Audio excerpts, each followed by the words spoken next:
everybody. Welcome back to Five for Families. So excited that you're joining us this evening. Regular scheduled programming. We've got 5 minutes of Bible story, 5 minutes of question and answer, and 5 minutes of activity that you can extend as much as you would like. So tonight we have another special guest, one that we know and love well. She teaches everything from kindergarten to high school. Wherever there's a need, she's willing to meet it. So tonight our special guest is Miss Alencia. So, Lynn, on to our story. Son of laughter. Years passed and things didn't get any better. People were still just as cruel and mean to one another. They still got sick and died. God's world was still full of tears. It was never meant to be like this, but God was getting ready to do something about it. He was going to make all the wrong things right, and he was going to do it through a family, Abraham. God said, "How many stars are there?" God was about to tell his friend a wonderful secret. "Let me see," Abraham said, rolling up his sleeves. "But have you ever heard? Try counting stars. Then you know how hard it is. 993, 994, 997. Oh, no, wait, 1, 2. Of course, he kept losing count. Too many, he said. Guess what? God laughed. "I will give you as many children and grandchildren and great-grandchildren, you won't be able to count them either." Abraham couldn't help giggling at such a wonderful idea, but he stopped himself. How could he have a family? Don't be silly. He didn't even have children, let alone grandchildren. He wiped away a tear. Anyway, it was too late for him to start having a baby at his age. He was 99 years old. What could God mean? "Abraham," God said, "believe me." And then God told Abraham his secret rescue plan. "Abraham, I will make your family very big," God promised, "until one day your family will come to number more than even all the stars in the sky." Abraham looked at the dark night sky, thick with stars. "You will be my special family, my people, and through you, everyone on earth will be blessed."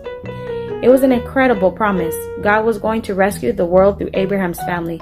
One of his great-great-great-grandchildren would be the child, the promised one, the rescuer. But it too wonderful, Abraham said. "How can it be true? It's anything too good to be true?" God asked. "Is anything too wonderful for me?" So Abraham trusted what God said more than what his eyes can see, and he believed. Now, when Abraham's wife Sarah heard God's promise, she just laughed to herself. But it wasn't a happy laugh. It had tears in it. She always wanted a baby. Could her dream come true? Could she really have a baby when she was 90 years old? No, of course not. But don't be silly. It was far too late. Sarah didn't believe God could do what he promised. She had forgotten that when God said something, it had good to be done. Of course, it was easy for God to give her a baby son as it was for him to make all the stars in the sky. Sure enough, 9 months later, just as God had promised, Sarah gave birth to a baby boy.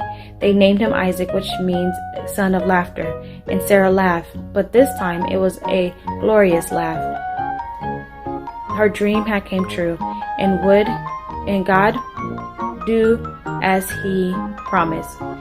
He would always look after Abraham's family with his special people, and one day God would send another baby, a baby promised to a girl who didn't even have a husband.